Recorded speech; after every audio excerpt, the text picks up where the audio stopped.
Pingin beli nasi goreng lah. Loh, itu TV-nya aku hidup sendiri.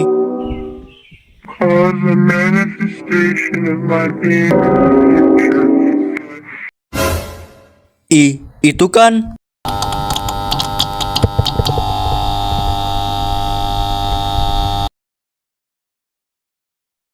Halo teman-teman, kembali lagi di Zsyah. Jadi, perkenalkan, dia adalah The Boiled One. The Boiled One atau bisa dibilang PEN 228 adalah entitas fiksi yang muncul di dalam genre horor analog. The Boiled One sering digambarkan dengan makhluk humanoid tinggi dan kurus. Dengan kulit yang berwarna merah tua, tampak wajahnya meleleh tidak berbentuk. Mulutnya terlihat mengangang dengan banyak gigi yang terlihat, dan matanya yang besar mirip seperti mata manusia. The Boiled One tampak mengenakan jubah hitam yang menutupi seluruh tubuhnya. Ia dikenal karena penampilannya yang mengerikan dan kehadirannya yang berbahaya secara kognitif. The Boiled One memiliki kemampuan yang tak kalah mengerikan. Salah satunya, ia dapat menyebabkan kelumpuhan atau sindrom terkunci pada korbannya. Kemampuan tersebut membuat sang korban tidak dapat bergerak atau berbicara. Biasanya, The Boiled One akan menggunakan kemampuan itu bila sang korban melarikan diri darinya. Lalu, kemampuan berikutnya, The Boiled One dapat memanipulasi memori. Jadi, korban yang melihat The Boiled One akan memiliki ingatan abadi tentangnya. Dan juga mereka mungkin mengalami gangguan mental karena efek ini. Efek ini biasanya akan muncul saat seseorang sedang tertidur. Lalu kemampuan berikutnya, The Boiled One dapat memanipulasi visual dan pendengaran. Jadi, The Boiled One bisa membuat orang yang melihat wajahnya bisa mendengar suara-suara aneh seperti suara trompet. Dan lebih parahnya lagi, dia bisa membuat suara jeritan ribuan orang.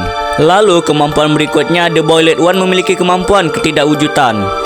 Kemampuan ini membuat The Boiled One hanya terlihat oleh mereka yang pernah melihat siaran aslinya, sementara yang lain tidak dapat melihatnya. The Boiled One atau PEN 228 pertama kali muncul dalam tayangan ulang episode ke-13 tahun 2003 dengan judul Tree or Heaven. Jadi, PEN 228 akan membajak episode tersebut dan disiarkan. Nah, kalau sudah disiarkan ke korban, maka sang korban harus mengikuti langkah-langkah ini. Jadi, cara pertama, saat menonton rekaman PEN 228, kenakan kacamata cahaya biru dan lihat dari jarak 3 kaki atau lebih. Lalu, hindari kotak mata apapun dengan PEN 228 termasuk melihat wajahnya. Jika kalian mendengar sesuatu yang tidak bisa diucapkan dalam bahasa roh, maka kalian harus menutup telinga kalian dan siapkan kertas, dan kalian harus menulis, "Saya dapat melihat kertas ini, saya dapat melihat tangan ini, saya tidak dapat mendengar jeritan ribuan orang, saya tidak dapat mendengar pesta ini, saya adalah manusia yang bergerak dan bernapas di planet bumi." Lalu baca dengan suara keras agar akal dan pikiran kalian tidak dirusak oleh The Boiled One. Dan kalau dari cara-cara tersebut tidak berhasil, maka kalian harus pakai cara terakhir. Jadi cara terakhirnya adalah apa tuh? Subscribe Zsyah. Wohoho, aku setuju banget kalau ini mah. Iya bang. So, sampai di sini saja pembahasan kita tentang The Boiled One. Jadi, kalau misalnya ada yang kurang dari pembahasannya, kalian bisa ketik di kolom komentar. Dan jangan lupa request untuk pembahasan berikutnya. See you next time video. Bye-bye.